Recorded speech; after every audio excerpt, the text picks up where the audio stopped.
الرحمن الرحیم الحمد للہ رب العالمین والصلاة والسلام علی اشرف الانبیاء والمرسلین نبینا محمد وآلہ وصحبہ اجمعین اما بعد.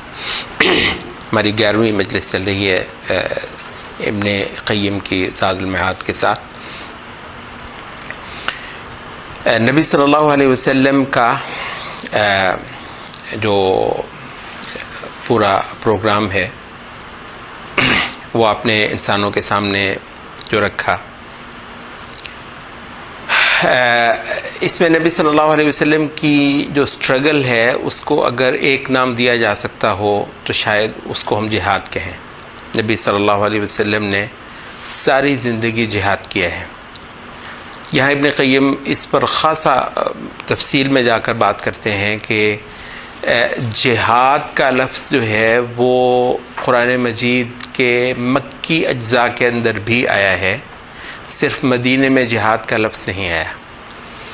اور نبی صلی اللہ علیہ وسلم کے عمل کو اس وجہ سے پورے کے پورے عمل کو، ایک تو ہے نا آپ کا اپنا عبادت کرنا، اللہ تعالیٰ کی تسبیح ذکر اور اپنے خصوصی احوال کو اعلیٰ سے اعلیٰ کرنا، ہر لمحہ اپنا اللہ کے ساتھ گزارنا، یہ ایک بہت بڑی جہت ہے نبی صلی اللہ علیہ وسلم سے ایمان اور علم لینے کی. ٹھیک ہے، یعنی جب آپ کو تصور آئے گا نبی کا تو ایک ایسا انسان آئے گا جو ہر دم اللہ کو یاد کرتا ہے اور جس کو دیکھنے سے اللہ یاد آ جاتا ہے. تو یہ تو ایک اپنی وہ جہت ہے، اس پہ تھوڑی سی ہم نے بات کی بھی، اور انشاءاللہ آئندہ مجالس میں بھی اس کے حوالے سے کچھ باتیں ہم کرتے چلے جائیں گے. اچھا، دوسرا ہے جو مخلوق کو راہ حق پر لے کر آنا.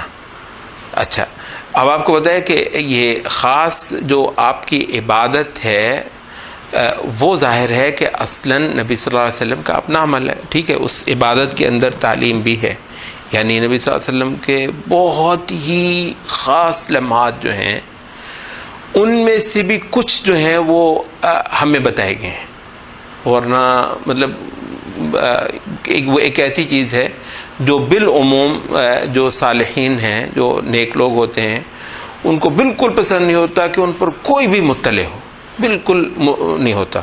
اور نبی صلی اللہ علیہ وسلم تو کہیں بڑھ کر اس سے ہے کہ ایک بندے کو صرف اللہ کو خوش کرنے کی لگن ہے اور اللہ کے علاوہ اس کو بالکل کسی کا کچھ وہ نہیں ہے کہ کون میری عبادت سے جو ہے نا خوش ہو، متاثر ہو معاذ اللہ. تو عام صالحین کا یہ حال ہے، تو نبی صلی اللہ علیہ وسلم کا تو کہیں زیادہ یہ بات ہوگی کہ خالص ان کی وہ عبادت اور ذکر اور تضرع اور انابت اور خشیت اور اللہ تعالیٰ سے ڈرنے کا جو عمل ہے، یاد کرنے کا عمل، اور جو اللہ کے پاس ہے اس پر بار بار نظر جانا، اس کی طرف کو متوجہ ہونا، یہ جو بات ہے تو یہ خالص بندے اور رب کا معاملہ ہے. اور رسول اللہ صلی اللہ علیہ وسلم کے معاملے میں بھی ایسا ہی ہے کہ یہ خالص بندے کا اور اللہ کا معاملہ ہے، اور عبادت میں سب سے اونچا مقام نبی صلی اللہ علیہ وسلم کا ہے. البتہ یہ ہے کہ وہ بھی ان میں سے بھی کچھ نہ کچھ جو ہے وہ ہمیں بتایا گیا ہے. بھلا کس وجہ سے؟ اس وجہ سے کہ نبی صلی اللہ علیہ وسلم کی ہر چیز جو ہے وہ اسوہ ہے، ہر چیز نمونہ ہے، ہر چیز میں ہم نے آپ کی پیروی کرنی ہے. تو اس وجہ سے خاص الخاص جو لمحات ہیں آپ کے وہ بھی اوپن کر دیے گئے ہمارے لیے. یہ جو وہ بتاتے ہیں عبداللہ ابن عمر رضی اللہ عنہ بھی، عبداللہ ابن مسعود بھی بتاتے ہیں کہ رات کے وقت نبی صلی اللہ علیہ وسلم کے پاس ٹھہرے تو ایک پہر گزرا تو نبی صلی اللہ علیہ وسلم اٹھے، وضو فرمایا اور کھڑے ہو گئے مصلی پہ. تو کہنے لگے کہ میں بھی آ کر، عبداللہ ابن عباس بھی کہتے ہیں میں بھی آ کر کھڑا ہو گیا. تو نبی صلی اللہ علیہ وسلم لگے پڑھنے، سورۃ بقرہ پڑھ لی. پھر سورۃ بقرہ سورۃ چھوٹی ہے، ہم نے تراویح میں آپ کو پتہ ہے 2.5 راتوں میں ہم نے سورۃ بقرہ ختم کی تھی، اور وہ بھی ایک رکعت میں نہیں، 8 رکعتیں ہم پڑھتے رہے ہیں. اور آپ کو یاد ہی ہوگا تھوڑا سا، مطلب کھڑا کتنا ہونا پڑتا ہے. ایک ہی رکعت میں پوری سورۃ البقرہ پڑھی، اور پھر سورۃ النساء جو ہے ٹھیک ٹھاک لمبی سورت ہے، سورۃ النساء پڑھی. پھر سورۃ آل عمران پر آ گئی. اس سے وہ فقہا نے کہا بھی کہ ترتیب قرآن مجید کی ہمیشہ ضروری نہیں، ورنہ یہ ہے کہ نساء پہلے پڑھنی بعد میں پڑھنی چاہیے تھی، اصولاً، مگر یہ کہ نبی صلی اللہ علیہ وسلم نے کبھی کبھی ایسا نہیں بھی فرمایا. تو پھر سورۃ آل عمران ایک بہت لمبی، اس کے بعد جو ہے نا وہ رکوع کیا. اچھا پھر وہ کہتے ہیں کہ اس پڑھنے کے دوران بھی جہاں جہاں رحمت کی کو آیت آتی وہاں رک کر رحمت مانگنے لگ جاتے، اللہ سے مناجات کرنے لگتے، گڑ گڑانے لگتے. اور جہاں عذاب کا کوئی ذکر آتا، اللہ کی پکڑ کا، اللہ کی سختی کا، تو وہاں پر رک کر اللہ تعالیٰ کی پکڑ سے، سختی سے، عذاب سے پناہ مانگنے لگ جاتے. اچھا کچھ اور حضرت عائشہ نے بھی کہ نبی صلی اللہ علیہ وسلم قرآن پڑھتے تھے تو ایسے تھا کہ جیسے وہ ہنڈیا کے پکنے کی ایک آواز آتی ہے، وہ اس میں آواز میں کوئی جو ہے نا وہ کوئی تیزی نہیں ہوتی لیکن گہرائی ہوتی ہے. ہنڈیا کے جو ابلنے کی جو ایک آواز ہوتی ہے، پک رہی ہوتی ہے جو، تو ویسی ایک آواز جیسے اندر کو طوفان جو ہیں وہ جنم لے رہے ہیں، اندر طوفان ہے، اور وہ ایک خشیت اور ایک رونا اور ایک دھیما پڑنا اللہ تعالیٰ کے آگے سجدوں کے اندر اتنے لمبے لمبے. تو یہ جو ہیں عبادت کے خصوصی لمحات نبی صلی اللہ علیہ وسلم کے جو آپ نے اپنے پروردگار کے ساتھ گزارے، ان کا کچھ حصہ ہمیں بتایا گیا، اس وجہ سے کہ ہمارے لیے وہ ایک ہر معاملے کے اندر ایک اسوہ اور نمونہ. تو کیسے ہو سکتا ہے کہ عبادت گزاروں کو نبی صلی اللہ علیہ وسلم کے یہ کچھ سلائیڈز نہ دکھائے جاتے؟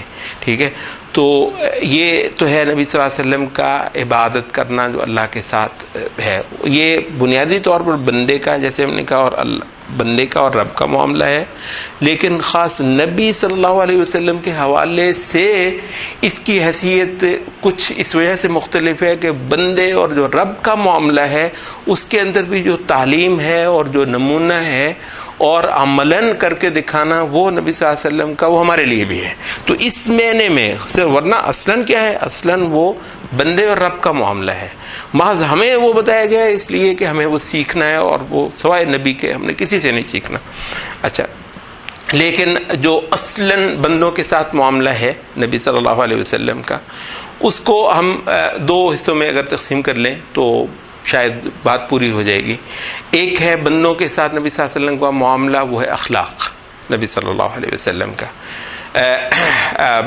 لوگوں کے ساتھ اعلیٰ سے اعلیٰ رویے، یعنی اتنا دکھ پہنچانا اور اس کے مقابلے پر بہت زیادہ احسان کرنا، اور اس برائی کو اعلیٰ سے اعلیٰ جو ہے رویوں کے اندر ڈال کر تو وہ دینا. تو جیسے کسی نے کہا کہ یہ انبیاء کے اخلاق اس طرح ہوتے ہیں جیسے پھلوں سے لدا ہوا کوئی درخت ہوتا ہے نا، لوگ اس کو پتھر مارتے ہیں، لوگ اس کی طرف پتھر پھینکتے ہیں اور وہ ان کی طرف پھل پھینکتا ہے.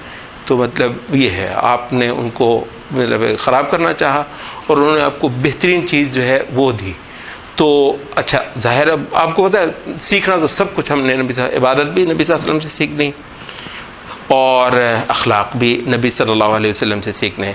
اچھا، اب یہ جو اخلاق کی بات ہے اس میں بھی انشاءاللہ کچھ تفصیل میں ہم کسی اور انشاءاللہ نشست میں بات کریں گے، بلکہ ایک سے زیادہ نشستیں ہماری ہوں گی. زاد المعاد میں خاصا بڑا اکاؤنٹ جو ہے نبی صلی اللہ علیہ وسلم کی سیرت کا جو اخلاقی پہلو ہے اور رویوں کا جو معاملہ ہے وہ بھی بیان ہوا ہے.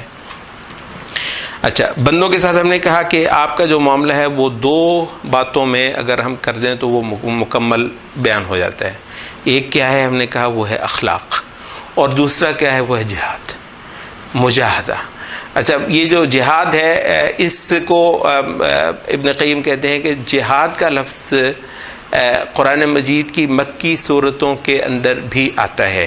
تو جس سے ایک تو بات یہ نکلتی ہے کہ جہاد کا لفظ جو ہے وہ قتال سے وسیع تر ہے. قرآن مجید کی اصطلاح میں جہاد کا لفظ قتال کی نسبت وسیع تر ہے، اور ان کے مابین عموم اور خصوص کا تعلق ہے. بعد مدینہ میں آ کر جو ہے وہ جہاد بمعنی قتال اس قدر زیادہ ہوا ہے کہ عمومی طور پر اہل علم کے ہاں یہ ایک بات مطلب ہو چکی ہے کہ جب مطلق جہاد کا لفظ آئے تو اس سے مراد قتال ہی ہوتا ہے. اور یہ بات ٹھیک ہے، جب مطلق جہاد کا لفظ آئے تو اس سے مراد قتال ہی ہوتا ہے. لیکن جہاد کے کچھ معانی اور کچھ اپلیکیشنز ایسی ہیں جو کہ قتال سے وسیع تر ہیں، اور یہ مدینہ آنے سے پہلے بھی نبی صلی اللہ علیہ وسلم کی زندگی میں پایا گیا ہے۔ اچھا، ایک تو اس جہاد کو ابن قیم کہتے ہیں یہ ہے جہاد بالقرآن، قرآن کے ذریعے سے جہاد کرنا۔ اچھا، اور اس کو جہاد کبیر بھی کہا گیا ہے، اور یہ لفظ بھی قرآن مجید نے ہی بولا ہے۔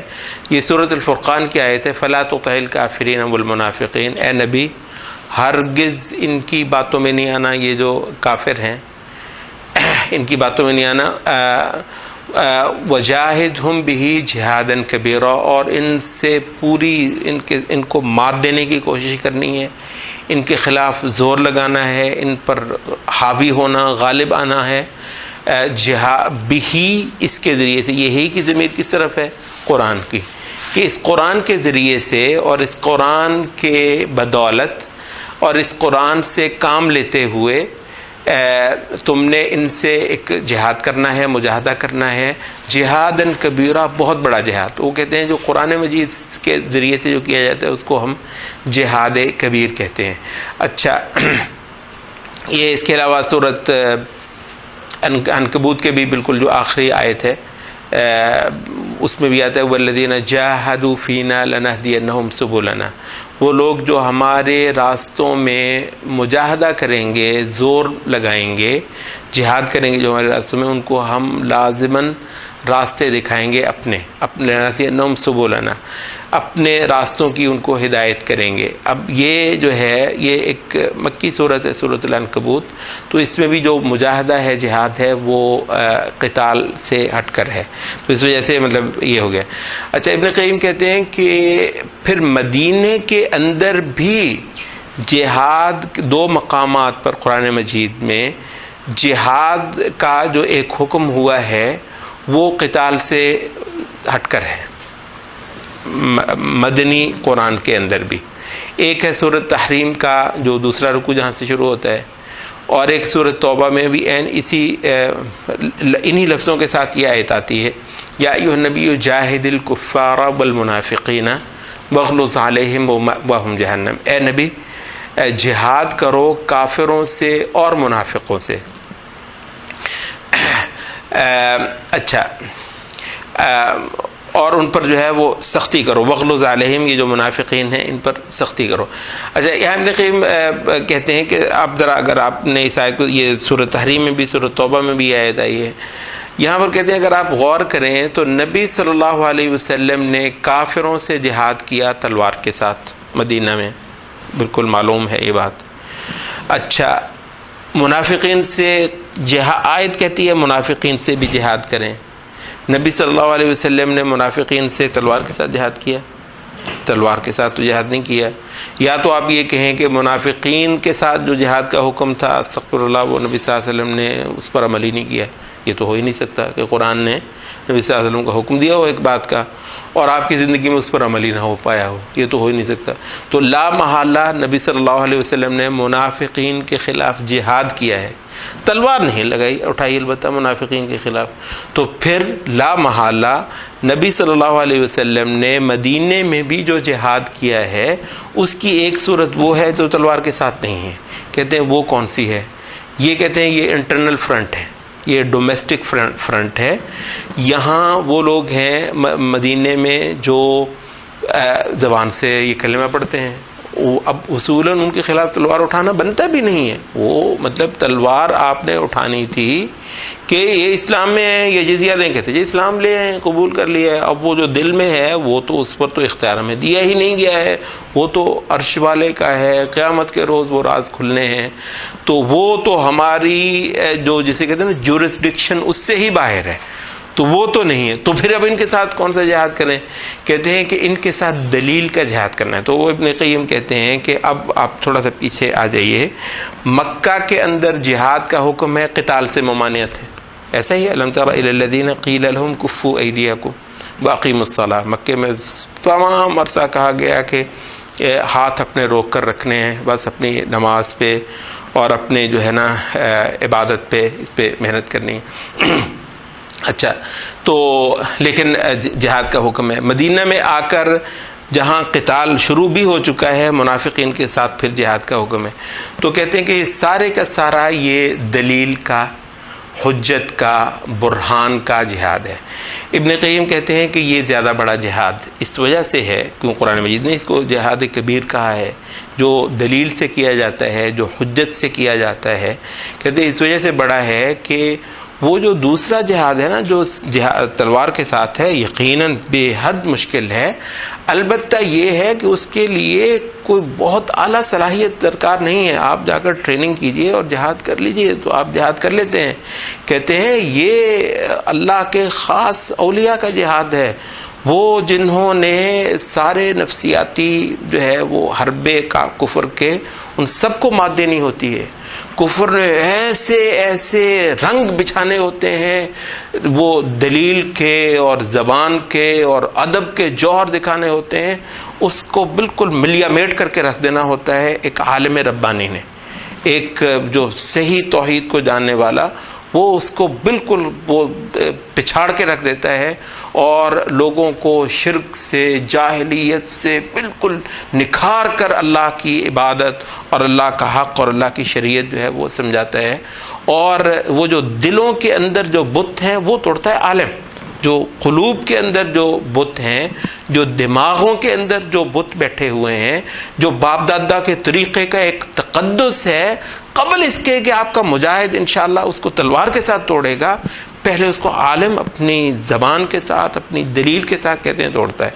اور یہ ہے وہ بیان حق جو نبی صلی اللہ علیہ وسلم نے کہتے ہیں مکے کے اندر جو ہے وہ کیا ہے۔ تو اس حوالے سے آپ نبی صلی اللہ علیہ وسلم کی پوری زندگی کو اگر آپ یوں ایک لفظ دینا چاہیں تو وہ ہے نبی صلی اللہ علیہ وسلم کا جہاد۔ تو آپ نے مکے کی گلیوں کے اندر، مکے کے بازاروں کے اندر جگہ جگہ باطل سے جنگ کی ہے۔ مطلب لوگ یہ سمجھتے ہیں کہ باطل سے جنگ جو وہ صرف تلوار کے ذریعے سے ہے، اور تلوار جا کے مدینہ میں چلی، اور مدینہ میں منافقین تو بدماش پر بھی بیٹھے رہے، لیکن ان کو جو سماجی فرنٹ پر جو شکست دی نبی صلی اللہ علیہ وسلم نے اور صحابہ نے، ان کو بالکل آئسولیٹ، منافقین ٹھیک ٹھاک تعداد میں تھے، آپ کو ٹھیک ٹھاک تعداد میں تھے۔ وہ یہ احد کے موقع پر 1000 کا لشکر نکلا تھا، 300 واپس آ گئے، 300 پورے عبداللہ ابن ابی کے ساتھ واپس آ گئے۔ اب آپ خود دیکھیے 700 جو ہے وہ باقی رہ گئے، 300 ان کی تعداد ہے، تو آدھے تو تقریباً ہیں ان سے، اور اس کے علاوہ بھی تھے۔ یہ تو وہ ہیں جو نکل آئے، مطلب کہنے کو جہاد کے لیے نکلے ہوئے ہیں، پھر آگے سے جو ہے واپس آ گئے، ابھی بہت سارے پیچھے بھی پڑے ہوں گے۔ تو ایک اتنے سارے تھے، ان کو باقاعدہ مطلب بڑی ذہانت کے ساتھ، یہ وہ چیز ہے جس میں کہتے ہیں کہ عقل کے سارے قوا لگتے ہیں، ساری عقل کی، سمجھ کی، سوچ کی سب صلاحیتیں جو ہے اس کے اندر استعمال ہوتی ہیں۔ اور ظاہر مدد تو تلوار والے جہاد میں بھی اللہ نے دینی ہوتی ہے، اور مدد جو ہے وہ برہان اور دلیل اور بیان والے جہاد کے اندر بھی اللہ نے ہی دینی ہوتی ہے۔ لیکن یہ ہے کہ ان صلاحیتوں کے ذریعے سے آپ بالکل جتنے شریعت مخالف عناصر ہوتے ہیں معاشرے کے اندر، ان کو پچھاڑ کر رکھ دیتے ہیں۔ وہ جہاد اس جہاد کی مدد کرتا ہے، یہ جہاد اس جہاد کی مدد کرتا ہے۔ اس کا اپنا مقام ہے، اس کا اپنا مقام ہے، اس کا اپنا میدان ہے، اس کا اپنا میدان ہے۔ تو یہ ہے نبی صلی اللہ علیہ وسلم کا جہاد۔ ایسی ایسی بے آرامی اٹھائی نبی صلی اللہ علیہ وسلم نے، ایسے ایسے تانے اور تکلیفیں سہیں کہ کسی عام آدمی کا بس تھا ہی نہیں کہ وہ ان ساری چیزوں کو، اور اس کے اندر جو پریشر نبی صلی اللہ علیہ وسلم نے لیا، سارے کے سارے لوگ جو ہیں وہ آپ کے خلاف ہو جاتے ہیں، بعد اس کے سارے آپ کی تعریفیں کرتے تھکتے نہیں۔ تو یہ ہے اللہ تعالیٰ کے لیے اپنی ساکھ بھی قربان کر دینا، اپنی اگر لوگ جو ہیں وہ آپ کو بڑھ بڑھ کر سلام کرتے ہیں اس کو بھی قربان کر دینا، اب گالیاں دیتے ہیں کوئی بات نہیں ہے، یہ ہے اللہ کے لیے قربانی دینا، یہ ہے اللہ تعالیٰ کے لیے مجاہدہ کرنا۔ تو کہتے ہیں کہ نبی صلی اللہ علیہ وسلم، اور کل ہم نے جو کہا تھا آپ کی وہ خصوصی ساتھی جنہوں نے ان مشکل گھاٹیوں کے اندر آپ کے ساتھ چلنے کا فیصلہ کیا تھا، تو یہ لوگ تھے کہ جنہوں نے باطل کو للکارا اور باطل کی ایک ایک بات کو انہوں نے لوگوں کے دلوں کے اندر سے، قلوب کے اندر سے دھو کے، کھرچ کے صاف کیے، اور ان کے اندر جو ہے اندر تک جو ہے ان کی رگ کے اندر اللہ تعالیٰ کی عبادت اور اللہ تعالیٰ کی محبت اور اللہ تعالیٰ سے امید لگانا اور اللہ کی خشیت توحید کے تمام معنی جو ہیں وہ بٹھائے۔ تو یہ ہے نبی صلی اللہ علیہ وسلم کا جہاد، جس کے بارے میں آج ہم نے یہ پڑھا کہ یہ ایک خاصا وسیع تصور ہے اسلام کے اندر، اور یہ مکے سے ہی چلا آیا ہے۔ مدینے کے اندر یوں سمجھیے کہ اس کے اندر توسیع ہو گئی، جو پہلے جو قتال نہیں تھا اب وہ بھی اس کے اندر شامل ہو گیا۔ تو آج کی ہماری مجلس جو ہے وہ اسی پہ ختم ہوتی ہے۔ سبحانک اللہم و بحمدک۔